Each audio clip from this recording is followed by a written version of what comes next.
안녕하세요. 저는 평범한 40대 초반의 여성입니다. 저는 한번 이혼한 전적이 있는데요. 정말 어이없는 시부모의 행태와 남의 편임이 틀림없는 남편의 합작이었어요.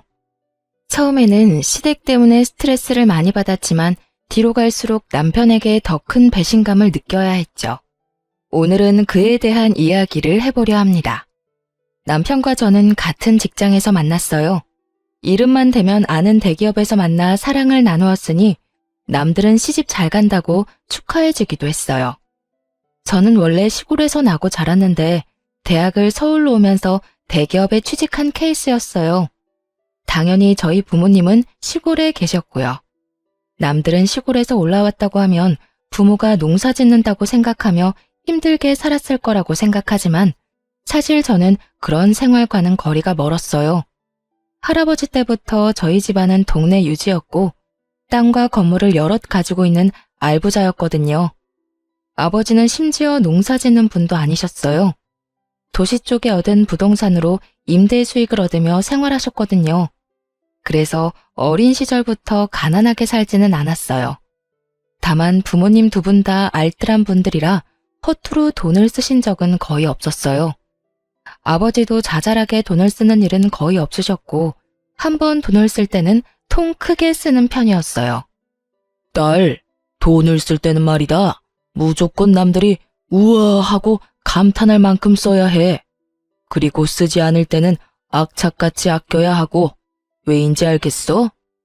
돈을 써야 할 때 찔끔찔끔 쓰면 해주고도 욕을 먹거나 상대방이 내가 도움을 줬다는 사실을 잊게 되는 일이 허다하거든.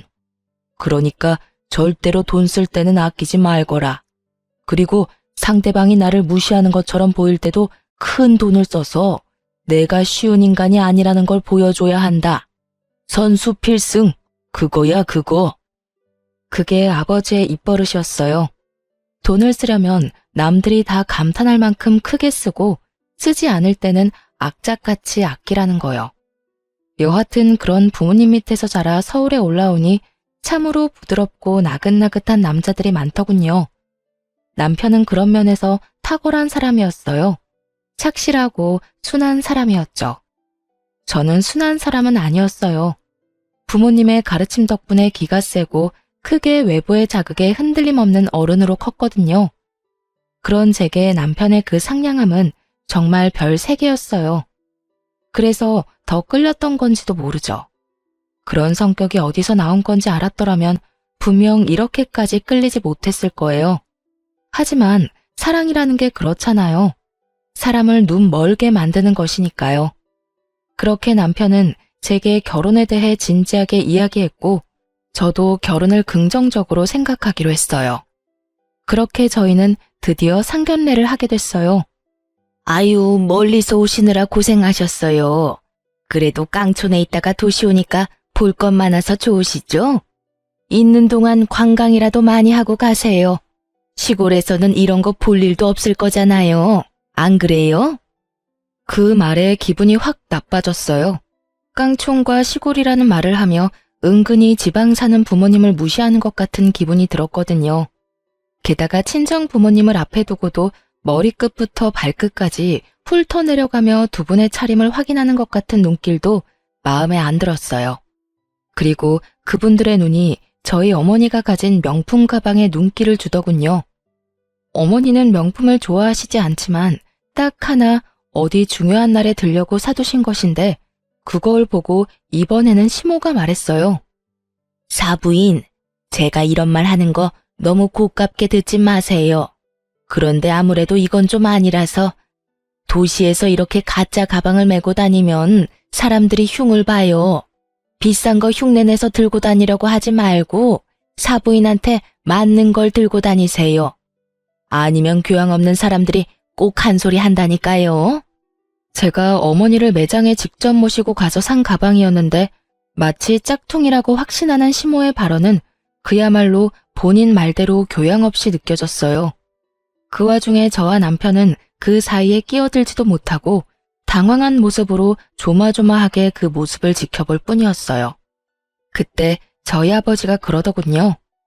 가방은 매장에서 직접 산 물건입니다. 그런데 가짜를 운운하신 걸 보면 사부인께서는 보는 눈이 없으신 것 같군요. 좀 더 사람과 물건 보는 안목을 기르지 않으면 사업도 많이 힘들 텐데 걱정이네요.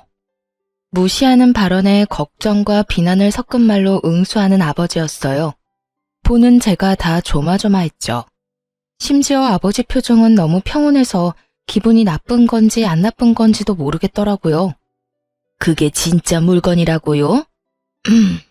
죄송하지만 사돈께서는 어떤 일을 하시는지 저희는 지방에 계신다는 말밖에 듣지를 못해서.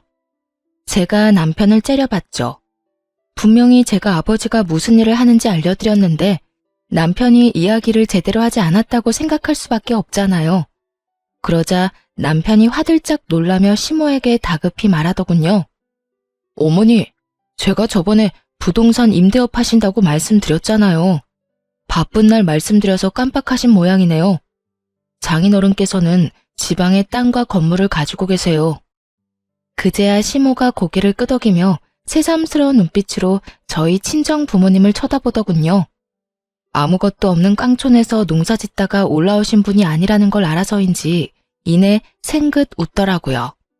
솔직히 기분이 더러웠어요. 아버지가 대놓고 빈정거렸는데도 그걸 신경 쓰지도 않고 금방 태세 전환하는 모습이 좀 징그럽다고 해야 하나요? 그리고 그 이후로 식사가 나오면서 시부모는 저희 부모님을 다시 무시하기 시작했어요. 아무래도 지방에 있으면 이런 거 먹을 일이 없지요. 저희가 바빠서 서울까지 오게 한 것도 죄송해서 아들에게 고급 음식점으로 예약하라고 이야기해 놨습니다. 좀 비싸긴 하지만 그래도 이런 격식 있는 자리에 딱 맞는 가게이긴 하죠. 일부러 독립된 방으로 예약했어요. 아무래도 테이블 매너 같은 것도 모르실 텐데 남들한테 보이기까지 하면 좀 그렇잖아요. 같이 있는 우리 수준도 무시하게 될 테고 그러니까 편하게 드세요.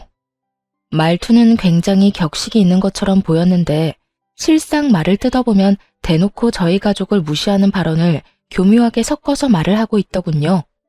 시모와 시부의 모습에 저는 이 사람들이 저랑 남편의 결혼을 반대하는 거 아닌가 하는 생각까지 들 정도였어요. 그리고 식사에 들자마자 시부모는 본론부터 말하더군요. 저희는 결혼이 참 중요한 일이라고 생각하고 있어요. 그리고 사돈들 사람들 성품과 지위도 중요하다고 생각하고요. 하나뿐인 아들인데 어떻게 함부로 장가를 보낼 수 있겠어요? 사돈도 딸 시집 아무한테나 보내고 싶지는 않을 거잖아요. 그렇죠. 도대체 무슨 말을 하려고 저렇게 장황하게 뜸을 들이나 했는데 그 다음에 튀어나온 말은 당황 그 자체였어요. 그래서 말인데 결혼하게 되면 어떤 식으로 지원을 해줄 것인지 그게 궁금하네요.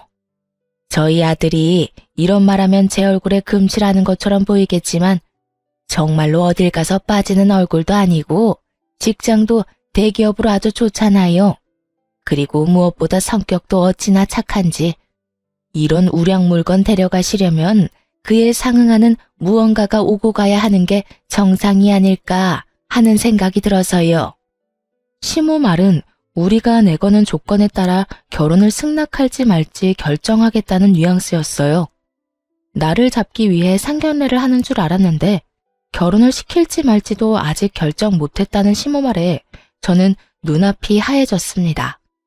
도대체 뭐 하는 사람들인가 싶었죠.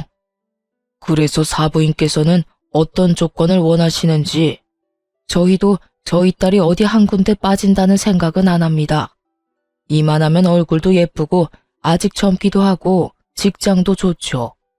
그리고 막내에다가 하나뿐인 딸이라 그런지 저도 마음이 많이 쓰입니다. 그런데 자네 집은 어떻게 할 생각인가? 아, 네. 저희는 일단 전세부터 시작할 생각입니다. 저희는 대출이 잘 나와서 가능할 것 같습니다. 그리고 서울 외곽 쪽이면 돈도 좀 덜 들어서 그쪽으로 알아보고 있습니다. 집 살 돈은 얼마나 되지? 저는 5천만 원 정도 모아놨고 부모님이 1억 정도 마련해 주신다고 하셨어요. 나머지는 부부 둘이서 대출로 마련할 생각입니다. 아버지가 곰곰이 생각하더니 한마디를 툭 던졌어요. 1억 5천만 원 가지고는 서울에 괜찮은 집 마련하기가 불가능하다는 것쯤은 나도 잘 알고 있네. 그러면 내가 우리 딸아이를 위해서 신혼집을 마련해 주도록 하지. 20평대로 자네 회사 근처로 집을 찾아보게. 집은 내가 사주겠네. 그 말에 시댁 사람들 눈이 엄청 커져버렸어요. 본인들도 놀란 모양이었죠. 사돈, 서울에서 집을 사주는 건 몇 억 가지고 되는 문제가 아니에요. 아무리 구축이고 오래돼도 얼마나 비싼지 모르고 그런 말씀 하시는 것 같은데. 저도 압니다. 서울에도 제 건물이 있거든요. 평생 부동산 쪽에 있었는데 서울 시세도 모를까 봐요. 대출 같은 거 끼면 아까운 이자만 나가니까 저도 우리 귀여운 막내딸을 위해서 돈 쓰는 거예요. 그렇지 않아도 사돈댁이 사업하면서 큰돈 만지는데 우리 딸이 결혼해서 주눅 들면 안 되지 않습니까? 결혼은 격이 맞는 사람들끼리 한다는데 격이 안 맞다고 상대방이 생각하면 우리가 돈이라도 많이 써야지요. 마음 같아서는 다른 남자 데려오라고 하고 싶지만 딸애가 좋다고 하니 제가 힘 좀 쓰는 겁니다. 예상과 다르게 흘러가는 상견례에 저는 당황하기만 했어요. 아버지가 집 살 때 도움을 주겠다고 하시긴 하셨지만 나머지는 남편과 알아서 마련하라고 했었거든요. 그런데 갑자기 제게 신혼집을 사주신다니 저야말로 당황했죠. 어머나, 그러면 저희야 좋지요. 요즘 시대가 많이 변했잖아요. 꼭 신랑 쪽에서 집을 할 필요도 없는 거죠. 그럼 아들, 그 5천만 원은 필요 없는 돈이니까 아껴두고 너희 결혼 후에 필요한 일이 있으면 쓰렴. 사돈 어른께서 이렇게 통 크게 집을 사주신다고 하시니 얼마나 다행인지 모르겠네요. 참 좋은 분들하고 사돈을 맺게 돼서 참 기쁩니다. 신혼집을 저희 아버지가 산다는 말에 시모의 말투는 완전히 바뀌었어요. 완전히 저희를 인정하겠다는 말투였죠. 그런데 갑자기 시부가 싱긋 웃으며 아버지에게 한마디를 툭 던졌습니다. 그런데 사돈, 신혼집은 공동 명의로 하는 건 어떻습니까? 요즘 사람들 한쪽에서 집 해와도 다들 공동 명의 합니다. 그래야 결혼도 오래 지속되고 안전하죠. 요새 워낙 배우자 몰래 집을 가지고 장난치는 사람들이 많아서 아무래도 걱정이 좀 되잖아요. 물론 우리 며느리 될 아기가 그렇다는 말은 아닙니다. 그냥 통상적으로 다들 살면서 서로 집에 기여를 할 것인데 한 사람 이름으로 집을 한다는 게 좀 너무한 처사가 아닌가 해서요. 지금 저희 딸이 그런 장난질이나 할 사람처럼 보입니까? 그리고 억짜리 집도 아니고 몇십억이나 되는 집을 돈 한 푼 내지 않은 사위에게 지분을 내준다는 것도 너무 날로 먹으려는 것처럼 보이는데요. 사돈께서 농담을 하는 건지 진담을 하는 건지 모르겠군요. 만약 공동명의로 꼭 하셔야겠으면 저는 빠지겠습니다. 집을 사주지 않을 테니 알아서 하시는 게 나을 것 같군요. 아니요, 아닙니다. 당연히 농담이었죠. 조크였습니다, 조크. 요즘 워낙 세상이 흉흉해서 말이죠. 그냥 농담이었으니 걱정하지 마시죠. 정말로 농담이었다는 듯 웃으며 이야기하는 시부를 보며 아버지는 묵묵히 그 자리에서 식사만 했어요. 마음에 안 들어하는 모습이 역력했죠. 저는 시부모 때문에 이 상견례를 망쳐버렸다고 생각했어요. 결혼을 못할지도 모르겠다는 생각도 들었죠. 남편도 당황한 기색이 가득했고 저는 시부모 때문에 우리 결혼이 틀어질까봐 밥도 제대로 삼키지를 못했어요. 그렇게 간간히 시모와 저희 친정엄마의 대화만 오가던 상견례가 끝이 났어요. 저는 저희 부모님을 호텔에 모셔드리러 나왔고 남편은 남편대로 시댁 식구들을 집에 데려다 주러 갔어요. 저희 가족만 남았을 때 아버지가 그러더군요. 딸, 사위될 남자 괜찮은 거 맞냐? 저런 생각 없는 인간들 밑에서 제대로 된 아들이 나올 리는 없는데 참 이상하네. 내가 저번에 봤을 때 사위는 참 겸손하고 순수해 보이던데 부모들은 왜 저렇게 무례하지?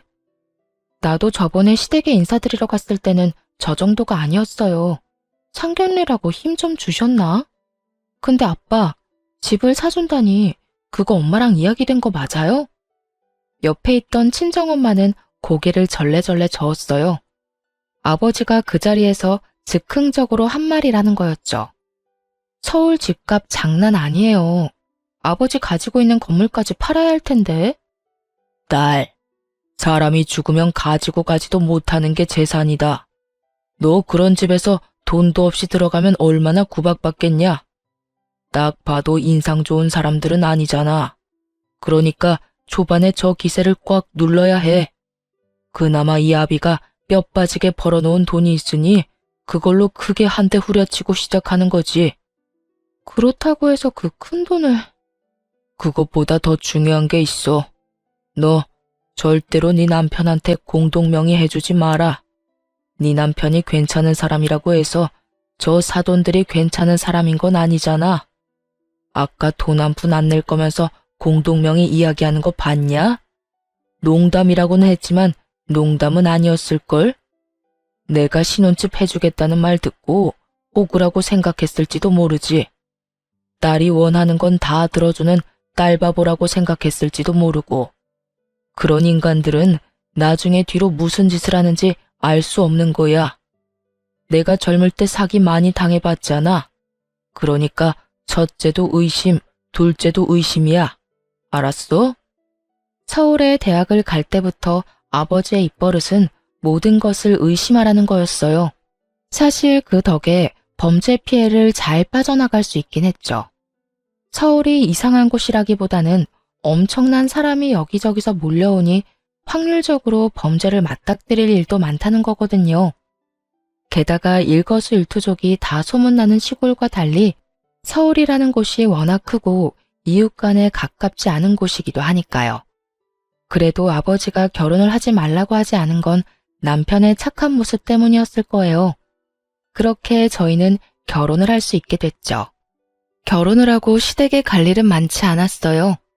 남편이 불편한 제 마음을 헤아려 줬고 시댁과의 만남을 최대한 피할 수 있게 해줬거든요. 그런데 결혼하고 1년쯤 지났을 때 시댁에 큰일이 벌어졌어요. 시부가 하던 사업이 실패하면서 시댁 집까지 팔아야 하는 상황이 되어버렸거든요. 그전에도 사업이 잘 안 돼서 2번 망한 적이 있긴 했는데 그때는 본인들이 가진 돈으로 사업을 하다 망했고 이번에는 투자금까지 받아서 어떻게 해보려다 망한 거라 그 투자금을 다 돌려줘야 하는 상황이 된 거죠. 한마디로 크게 일 벌리다가 망해버린 거예요. 투자금이라 해봐야 얼마 되지는 않았지만 집을 날려버리기에는 충분한 금액이었어요. 그렇게 몇 날 며칠을 시댁과 저희 집을 오가며 근심이 가득하던 남편이 제게 그러더군요. 혹시 우리 집 담보로 대출 좀 받을 수 있을까? 대출 받은 건 내가 다 낼 거야. 지금 좀 급해서 그래. 부모님 지금 당장 살 곳도 없으시고. 그 말에 정신이 번쩍 들었어요. 상견례 끝나고 했던 아버지 말이 생각났거든요. 아빠한테 물어볼게. 내 명의이긴 하지만 아버지 돈으로 낸 집인데 내가 그런 중요한 걸 선택하는 건 좀 아니잖아. 잠깐만 기다려봐. 저는 아버지와 통화를 했고 아버지는 그걸 듣더니 절대로 집 담보로 대출받지 말고 일단 남편 데리고 친정에 한번 내려오라고 하더군요. 그렇게 남편을 데리고 친정에 갔어요. 남편은 저희 아버지가 혼날 거라고 생각했는지 안절부절 못하는 모습이었어요. 그래, 자네 돈이 필요하다고? 네, 저희 부모님 사업이 망해서 지금 당장 집 얻을 돈도 없어서요. 집을 담보로 대출을 받으려고 하는데 장인어른 허락을 받아야 한다고 해서. 자네 집 살 때 쓰려던 5천만 원은 어쩌고? 그걸로 부모님 집 얻어드리면 되지 않나? 그게 사업 망하고 빚쟁이들이 밀려오는 바람에 제 돈까지 부모님이 빌려가셨어요. 저는 지끈거리는 머리를 손바닥으로 감쌌어요. 이 시부모들이 남편이 모아놓은 돈까지 싸그리 끌어당겼었던 거예요. 남편은 저에게 말도 없이 그 돈을 시댁에 홀라당 줘버렸고요. 만약 그 돈이 저희가 부부 생활 중에 모은 돈이었다면 화가 엄청 났을 테지만 결혼 전에 모은 돈이었고 부모가 빚쟁이에게 쫓기니 쓸 수밖에 없었다는 점 때문에 저도 남편에게 따질 수도 없는 입장이었어요. 다만 걱정이었죠. 이러다가 우리 집까지 그 불똥이 튈까봐 말이죠. 그렇군. 그러면 내가 1억을 빌려주겠네. 대신 차용증은 써야 하는데 괜찮은가? 네, 괜찮습니다. 빌려만 주시면 제가 매달 잘 갚겠습니다. 원금은 자네가 부담 안 될 정도로 갚으면 되고 이자는 안 받도록 하겠네. 대신 조건이 좀 까다로운데 잘 읽어보고 결정하게. 저와 남편이 차용증에 쓰인 내용을 읽어봤는데 2가지 항목이 밑에 추가로 적혀 있었어요. 한 가지는 신혼집을 담보로 대출을 받게 되면 일시 상환을 해야 한다는 조건이었고, 저와 남편이 이혼을 하게 되면 또 일시 상환을 해야 한다는 거였죠. 아무래도 내가 임대업 하면서 사기를 하도 많이 당해서 이런 계약서나 차용증은 좀 꼼꼼하게 쓰는 편이네. 어떻게든 허점을 이용해서 빠져나가려는 사람이 많거든. 그렇군요. 저는 괜찮습니다, 장인어른. 저희가 이제 막 결혼했는데 헤어질 일도 없고 신혼집도 아내 명의이니 아내 허락 없이는 어떻게 하지도 못합니다. 매달 원금만 조금씩 갚아도 되는 조건이면 다른 어떤 곳에서 빌리는 것보다 훨씬 좋은 조건인데요. 저희 상황 생각해 주셔서 이렇게 빌려주시는 거 너무 감사합니다. 남편은 호언장담을 하며 도장을 꾹 찍더군요. 결혼한 지 1년밖에 안 됐으니 어찌 보면 당연한 거였죠. 저도 이혼할 생각은 없었으니까요. 그래서 아버지가 남편을 도와주려 하는 것에 감사했어요. 꼼꼼하게 써넣은 항목들도 저희가 지키기 쉬운 것들로 넣어준 거라고 생각했어요. 남편은 그 돈을 가지고 시부에게 바로 집을 하나 얻어줬습니다. 1억에 대출까지 껴서 겨우 전셋집을 얻을 수 있었어요. 어머니, 아버지, 장인어른께서 무이자로 돈을 안 빌려주셨으면 진짜 이 집도 못 구할 뻔했어요. 다음에 선물 사들고 찾아뵙기로 했어요. 이 사람한테도 더 잘해야겠다 싶고요. 남편이 그 말을 하며 저를 바라보며 싱긋 웃었어요. 저도 그런 남편을 향해 웃어 보였어요. 아버지의 호의 덕분에 급한 불을 끄게 됐으니 저도 마음이 좀 홀가분했거든요. 그런데 그런 제 마음에 시모가 찬물을 탁 끼얹더군요. 그래? 1억이 뭐 큰 돈은 아니지. 그리고 그 돈 빌려준 게 사돈 어른이지 며느리는 아니지 않니? 얘한테 잘해줄 건 뭐야? 너 돈 때문에 잡혀 살면 안 된다. 도와줄만 하니까 도와준 거야. 너 보고 도와준 걸 며느리 덕으로 돌리는 것도 이상하고. 그리고 며느라가, 너도 네 아버지 돈으로 우리한테 생색 낼 생각은 하지 마라. 그 돈이 네 돈은 아니지 않니? 나는 며느리 눈치 보며 살 생각은 없어. 어차피 그 돈도 그냥 준 게 아니라 빌려준 거고 원금 꼬박꼬박 갚을 건데 우리가 너희 가족한테 굽실거리는 것도 이상하잖아. 그치? 시모의 말에 저는 입을 다물지 못했어요. 참, 사람 도와주고 이런 식으로 취급받을 줄이야. 그런데 그 뒤가 더 문제였어요. 그리고 이번에 김장해야 하는데 우리는 이사 때문에 힘들 것 같으니 너 혼자 김장 좀 해서 김치 보내거라. 나는 가게에서 파는 김치는 맛이 없어서 못 먹거든. 그리고 젓갈 많이 들어간 것도 못 먹으니까 참고하고. 아, 그래도 한 30포기는 넘게 해야 할 거야. 우리 집에 10포기, 너희 10포기, 할머니네 10포기. 다 되면 집으로 갖다 줘. 알겠니? 그 이야기를 듣는데 완전 골이 띵하더군요. 같이 하자고 했으면 이 정도로 열받지는 않았을 겁니다. 저희 집도 시골에서 김장 엄청 많이 하거든요. 그런데 그걸 혼자서 하는 건 절대 아니었어요. 김치를 가져갈 사람들은 다들 모여서 함께 하는 거였으니까요. 그런데 저더러 혼자 30포기를 하라니 저는 알겠다고 말하고 김장은 8포기만 했어요. 저희 먹을 것만 해서 김치 냉장고에 넣어두고 시댁과 시조모 댁에 보낼 김치는 인터넷으로 주문했어요. 그리고 2분 주소를 남편에게 알아내서 김치를 보내드렸죠. 이틀 뒤에 시모에게서 전화가 왔습니다. 야, 너 이게 뭐 하는 짓이야? 김치를 사서 보내? 내가 김장김치해서 보내라고 했지 사서 보내라고 했니? 어머님, 죄송한데 저 혼자 30포기는 못해요. 그래서 사서 보내드렸는데 문제라도 있으신가요? 입맛에 안 맞으면 반품하시고 다른 거 사시면 될 것 같은데요. 그 문제가 아니잖아. 30포기 누가 혼자 하라고 했니? 친정 가서 해오면 되지. 지금 시댁김치를 친정에서 해서 가지고 오라는 말씀이신가요? 그래. 너 혼자 못하겠으면 그렇게 하면 되지. 내가 분명히 말했지? 나는 시중에 파는 김치는 못 먹어. 저희 친정어머니가 왜 어머님 드실 김치를 해야 해요? 저희 어머니를 설마 가사도우미 정도로 생각하시는 건 아니시죠? 저는 어이가 없었어요. 불과 얼마 전에 우리 부모님한테 돈 빌려갔잖아요. 그런데 저뿐만 아니라 저희 부모님까지 끌어들여서 시집살이를 시키려 하는 꼴이 정말 너무 웃겼어요. 사돈한테 돈 빌려간 주제에 마치 주인이라도 된 마냥 굴더군요. 난 그런 생각 한 적 없어. 오히려 네가 우리를 얼마나 무시했으면 내 말은 들은 채도 하지 않고 김치를 사서 보냈겠니? 정말 며느리라고 하나 있는 게 이렇게 생각이 없어서 어쩌니? 이런 일 하는 게 며느리야. 결혼한 지 얼마나 됐다고 벌써 시어머니를 이겨먹으려고 해? 어머님, 인간적으로 30포기를 혼자 하라거나 나누지도 않을 친정엄마와 함께 하라고 하는 게 더 저희를 무시하는 것 같은데요.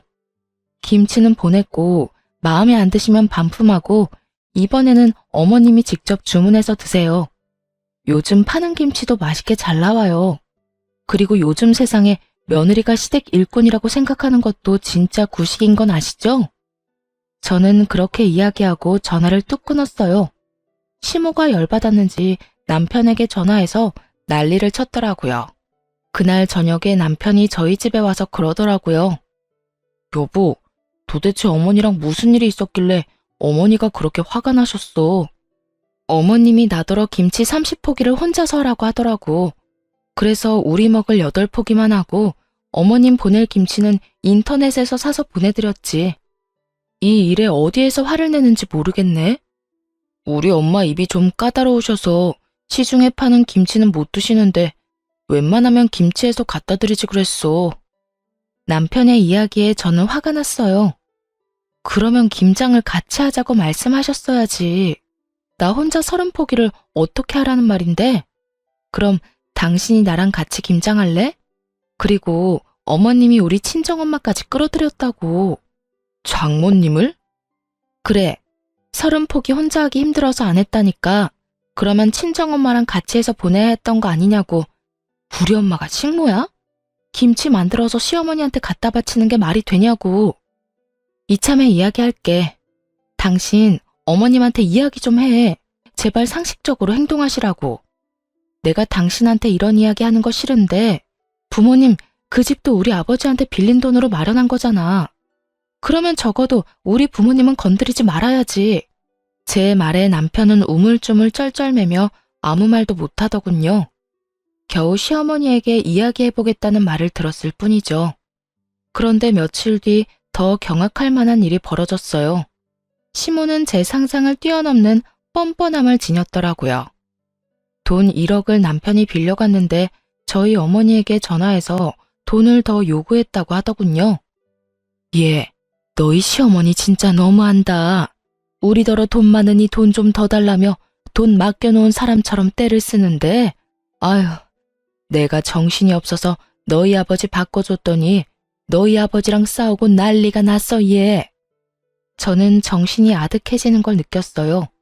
결국 친정아버지가 화가 잔뜩 난 채로 저희 집에 찾아왔어요. 그리고는 시댁 어른들 불러오라며 난리였죠. 결국 남편에게 시부모님 모시고 오라고 전했어요. 남편은 화난 장인의 모습에 시모에게 도대체 무슨 짓을 저질렀냐고 물었고 시모는 자기는 잘못한 거 없다며 당당하게 저희 집에 왔더군요. 사부인, 아무리 그래도 이건 너무하지요. 어떻게 다짜고짜 와이프한테 전화해서 돈을 더 달라고 떼를 쓰실 수가 있습니까? 아니, 우리한테 돈 맡겨놨어요? 애들 신혼집도 제가 해줬고 사돈 빚쟁이한테 쫓긴다는 말에 1억 빌려준 것도 저입니다. 그런데 또 전화와서 돈을 빌려달라뇨. 이 정도면 제가 많이 해드린 것 같은데 도대체 저희를 어떻게 생각하길래 그렇게 편하게 전화해서 돈을 빌려달라고 하십니까? 힘들 때 좀 도와달라는 게 뭐가 문제예요? 안 빌려주면 그만이지. 이렇게 사람까지 불러서 무안을 주려는 이유는 뭐예요? 꼴랑 집 하나 해줬다고 대단한 사람이라고 생각하시나 본데 저희 사업 잘 될 때랑 비교하면 별것도 아닌 수준이거든요. 지금은 사업이 잘 되고 있어서 저희한테 돈 빌리려고 전화하신 겁니까? 무슨 일이든 정도라는 게 있는 법인데 막무가내로 전화해서 떼쓴다고 돈을 빌려줄 거라고 생각했어요? 이런 무례한 사람들이랑 사돈을 맺다니. 장인어른, 진정하세요. 제가 사과드리겠습니다. 어머니가 그런 전화하신 줄 정말 몰랐습니다. 그러니 화 푸세요. 남편의 사과에 시모는 입이 삐죽 나왔고 친정아버지는 겨우 가라앉은 모양새였어요. 어머니, 빨리 사과드리세요. 앞으로 연락 안 하면 되는 거잖아. 이런 일로 사과는 무슨 사과야. 내가 큰 죄를 지은 것도 아니고. 그렇게 말하며 시모는 자리를 떴습니다. 아버지는 남편에게 경고했어요. 자네, 한 번만 더 이런 일로 우리를 실망시키면 딸아이가 이혼 안 하겠다 하더라도 내가 데려와 버릴 거야. 그렇게 이 사건은 남편의 빠른 사과 덕분에 겨우 봉합이 됐어요. 하지만 생각 없는 시모의 기행은 그걸로 끝나지 않았어요. 저희 부부는 결혼과 동시에 아이를 가지려고 애를 썼는데 1년 반 동안 아이가 생기지를 않았어요. 그래서 산부인과 검사를 했고 제가 다낭성 난소증후군이라는 난임 판정을 받게 됐어요. 의사 말로는 불임은 아니고 난임이라고 아주 드물게 자연 임신이 되는 경우가 있긴 하지만 임신을 하더라도 유산이 잦을 거라고 하시더군요. 그에 비해 남편은 정상이었죠. 제 탓으로 아이가 생기지 않는다는 생각에 무척 힘든 시간을 보냈어요. 그래도 치료를 하면 임신 확률을 조금은 높일 수 있다는 말에 좋다는 치료는 다 해가며 임신을 준비했어요. 시댁에는 비밀로 하려고 했지만 남편이 그 이야기를 시모에게 이미 해버렸더라고요. 난임 판정을 받고 한 달 뒤에 시모가 저희 집에 연락도 없이 찾아왔더라고요. 그때 집에는 저와 남편 둘 모두 있었어요. 그런데 시모는 들어올 때 표정부터가 아주 의기양양했죠. 무슨 이야기를 하려나 싶었는데 그 이야기를 꺼내더군요. 너 난임이라는 말 들었다. 하자 있는 며느리를 들였다니. 너 옛날 같으면 이거 아주 큰 문제였다는 거 알고 있니? 어떻게 결혼 전에 검사도 안 해보고 결혼을 했어? 우리 집안 대가 끊기는 일인데 이건 이혼감이야, 이혼감. 하자 있는 며느리, 이혼감. 이런 말을 듣고도 아무 말 못하고 있는 제가 정말 너무 싫고 화나고 열받았어요. 그런데 시모가 가만히 듣고만 있는 저를 보더니 한마디 더 하더군요. 네가 우리 집안에 이렇게 큰 누를 끼쳤으니 원래라면 이혼을 시켜야 맞는 일인데 내가 교양 있는 사람으로서 그런 짓은 못하지. 다 봐줄 테니 너도 우리 집안의 성의를 보여라. 그러면 문제 있는 너도 우리가 잘 품어줄 테니까. 성의요? 성의를 보이라는 말에 제가 되묻자 시모가 그러더군요. 당연히 성의를 보여야지. 한 5억 정도면 가능할 것 같은데 사실 5억도 작지. 네가 하는 짓이 우리 집안 대를 끊게 만든 건데 이 정도로 넘어가는 걸 다행으로 생각해야 하지 않겠니? 아, 그리고 이 신혼집도 공동 명의로 해놔. 우리 아들 아기를 얼마나 좋아하는지 알지? 그런 애가 평생 애 없이 살아야 하는데 당연히 그 정도는 해줘야 하지 않겠어? 이 엄청난 요구에 저는 그저 헛웃음만 나왔어요. 제가 악몽을 꾸고 있는 건 아닐까 착각할 정도였으니까요. 어머님, 제가 그 성의를 안 보여주면 어떻게 되는 건가요? 당연히 이혼이지. 너 대를 잇지 못하는 게 얼마나 큰 건지 몰라서 그래? 아들, 네가 말해봐라. 우리 집안이 어떤 집안이야? 애가 없으면 절대로 안 되는 집안 아니니?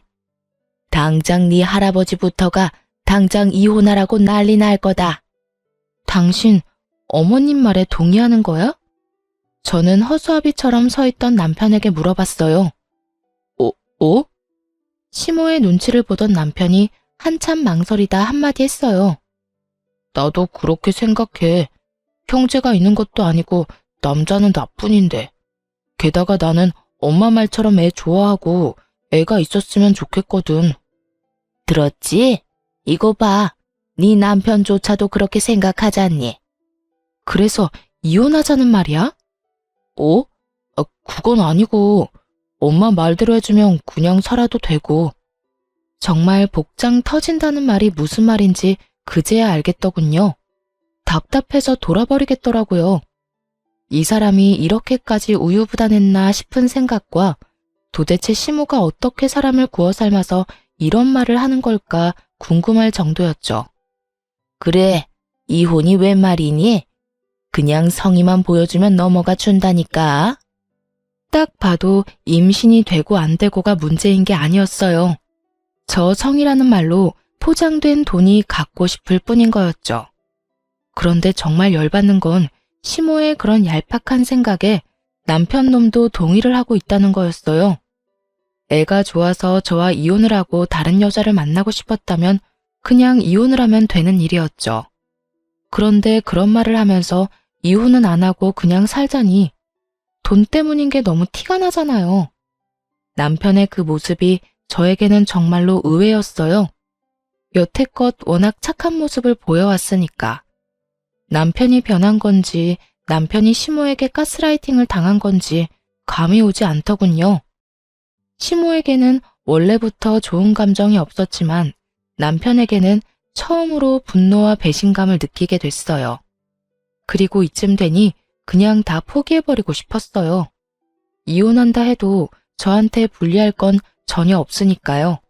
그냥 이혼할게요. 당신도 애가 가지고 싶다며. 그러면 나랑 이혼하고 다른 여자 만나. 저의 이혼 선언에 시모가 깜짝 놀라더군요. 너 정말 이혼할 거야? 이혼하면 너한테 불리한 거 알고 있니? 너 임신 안 되는 것도 이혼 사유다. 그리고 재산 분할 같은 것도 똑바로 해야 하고 위자료도 내라면 확실하게 내야 하는 거 알지? 그리고 이혼도 네가 먼저 이야기한 거니까. 불리하든 말든 이혼하자고요. 그거 원하시는 거 아니었어요? 애도 못 낳는데 뭐하러 같이 살아요? 지금 보니까 저 남자 나한테 마음이라고는 한 조각도 안 남은 빈 껍데기처럼 보이는데 원하시는 대로 하세요. 5억의 공동명의? 어디서 날로 먹으려고? 일단 지금 당장 둘 다 이 집에서 나가세요. 여기 내 집이니까. 당신도 나랑 이혼하고 싶다고 했으니 이 집에서 나가고. 그렇게 두 사람을 내쫓고는 이혼 소송을 진행했어요. 아버지는 오히려 잘 됐다며 이혼 판결만 나면 빌려준 돈 싹 다 가져오자며 아주 벼르고 계셨어요. 위자료도 다 뜯어내자고 말이죠. 남의 딸 눈에 눈물 나게 만들면 제 자식 눈에도 피눈물 나는 거 알아야 한다면서 아주 이를 갈고 계시더라고요. 그런데 이혼 소송이 진행될수록 뭔가 자기들이 생각한 것이 아니라고 생각했나 봅니다. 시모가 저희 친정어머니에게 전화를 했다고 하더라고요. 제가 시모 전화번호를 스팸 처리해 놓은 바람에 생긴 일이었죠. 제가 연락도 안 되고 얼굴도 못 보니 결국 저희 친정엄마에게 전화해서는 며느리한테 잘 좀 이야기해 주라고 이혼 없던 일로 하면 안 되냐고 전해달라고 했다는 거예요.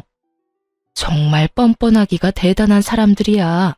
내 딸 가슴에 대못을 박아놓고 뭐? 내가 진짜 얼굴이 앞에 있었으면 머리끄댕이를 잡아당겨서 머리털을 다 뽑아놨을 거야. 저것들이 아직 제정신을 못 차렸어. 이제 와서 보니까 자기들한테 전혀 유리한 조건의 이혼이 아니었다는 걸 알아챈 거지. 보통은 이혼하기 전에 다 알아보는 거 아니야? 내가 이혼 안 하고 돈 줄 거라고 철석같이 믿었나 봐. 임신 안 되는 것도 서러운데 돈까지 내고 서러워야 해? 그런 취급 받을 바에야 평생 혼자 살고 말지. 그런데 시모의 그 연락이 끝일 거라고 생각했는데 일 끝나고 회사에서 나오는데 남편 놈이 저를 기다리고 있더군요. 같은 회사지만 부서가 달라 필사적으로 피해 다녔는데 결국은 출입구에서 기다리고 있으니 피할 방법이 없었죠. 남편은 굉장히 어정쩡한 얼굴로 저를 기다리고 있었어요. 미안한 것도 아니고 화난 것도 아니고 딱 누가 시켜서 찾아온 것 같은 얼굴이요. 얼떨떨한 표정으로 저를 부르더라고요. 난 당신하고 할 말 없는데? 여보, 나는 할 말 있어. 잠시면 돼. 잠깐만 들어줘. 내가 그때 한 이야기는 정말로 다 거짓말이야. 난 여전히 당신 사랑하고 있고 아이가 없더라도 당신하고 헤어지고 싶은 생각 절대로 없어. 이건 진짜 내 진심이야. 그러니까 우리 이혼 없던 걸로 하면 안 될까? 당신 없으니까 너무 허전하고 힘들어. 웃기고 앉아있네. 당신 그거 전혀 진심으로 안 들려.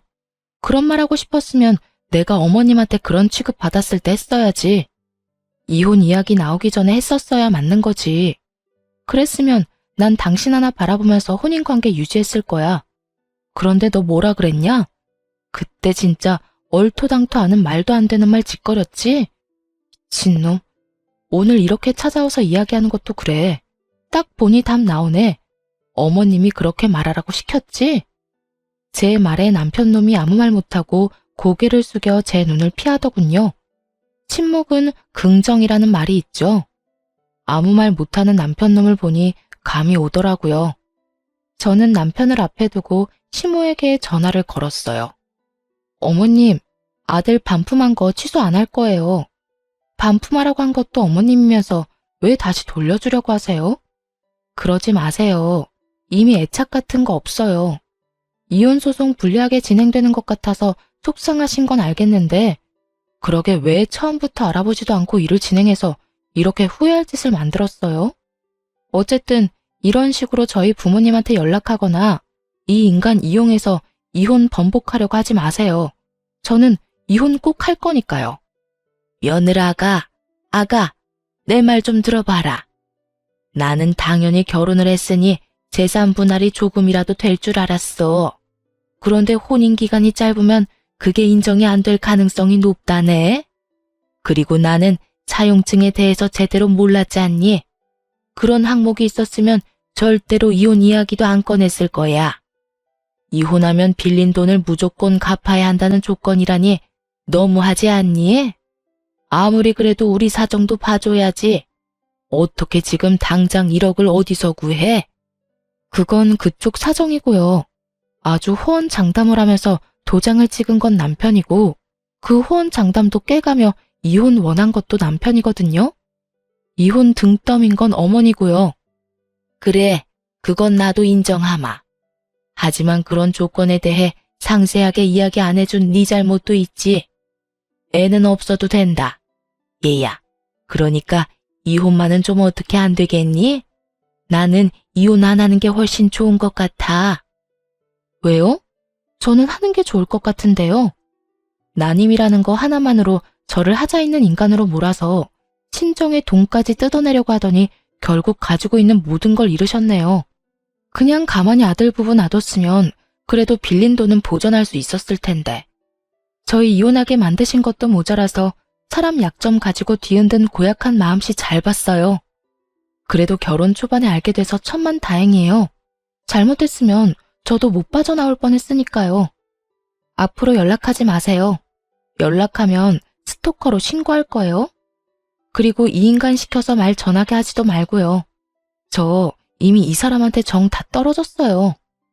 그렇게 말하고 전화를 끊자 남편놈은 더욱더 고개가 아래로 파고들더군요. 이 인간이 이 정도로 마마 보일 줄은 결혼할 때만 해도 몰랐어요. 그냥 남 생각 잘하는 착한 사람이라고 생각했는데 제가 깜빡 속았던 거예요. 앞으로 이런 일로 내 앞에 얼굴 보이지 마. 재수없으니까. 내가 이런 말 했다고 화낼 건 아니지?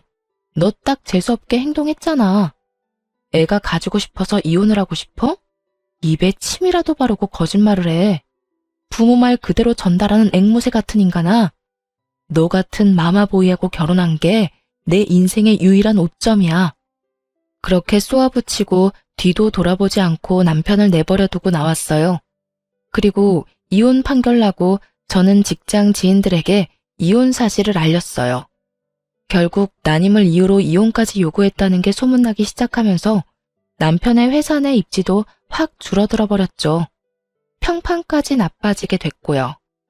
그래도 좋은 직장이라 퇴사는 하지 않고 잘 버티고 있더군요. 그렇게 2년을 그 인간 얼굴을 가끔씩 마주치면서 일을 다녀야 했어요. 그것도 저에게는 굉장히 곤혹스러운 일이었죠. 그렇지만 저는 이혼 2년 만에 재혼에 성공하게 됐어요. 정말 기적 같은 일이 벌어졌거든요. 난임이라고 자연임신이 힘들 거라는 의사의 말이 있었지만 자연임신에 성공했거든요. 남편과 헤어지고 만나던 연인이었어요. 난임이라는 걸 미리 이야기하고 만난 아주 좋은 사람이었고 어쩌다 보니 속도 위반으로 애가 생겨서 결혼을 하게 됐거든요. 저는 전 남편과 살던 집의 인테리어를 싹 다 고쳐서 다시 새로운 재혼남과 신혼집을 꾸렸어요. 게다가 임신 5개월에는 결혼식까지 했거든요. 저는 재혼이라 규모를 좀 작게 하긴 했지만요. 그런데 결혼식 직후에 전 남편이 저를 찾아와서 엄청 따지더라고요. 난임이라는 거 거짓말이었어? 너 딴 남자 만나려고 나한테 거짓말했지? 당신이 거짓말한 거면 우리 이혼은 무효라고, 무효. 이보세요. 저랑 인연 끝난 지 벌써 2년이 넘었어요. 뭘 거짓말하고 말 게 어디 있어? 너 의사 말 제대로 듣기는 했어? 불임이 아니라 난임이라고 했잖아. 자연임신 되는 케이스도 드물게 있다고. 다 듣고도 사람 불임 취급하면서 이혼하자고 한 게 누군데? 세상 모든 사람이 나한테 임신에 대해 의심해도 너만은 그딴 말하면 안 되지. 직접 듣고 봤으면서 어디서 헛수작이야? 그리고 나 버린 게 너잖아. 잊어버렸어? 아니면 기억을 너 좋을 대로 바꾸고 있는 거야? 나는 영원히 그거 못 잊어. 네가 한 그 정신 나간 소리. 그러니까 이제 와서 정신 나간 짓 하지 말고 여태 했던 것처럼 해. 내 앞에 나타나지 말라고. 그렇게 화를 내고 저는 돌아왔어요. 그리고 곧바로 출산 휴가에 들어갔어요. 복덩이 같은 아들을 낳고 나서야 회사 동료에게 이야기를 전해 들을 수 있었어요. 전 남편 놈이 결국에는 회사를 그만두고 나갔다고 하더라고요. 제 이야기가 뭔가를 느꼈는지는 알 수 없지만 그래도 안 보고 사는 건 속이 시원했어요. 마마보이.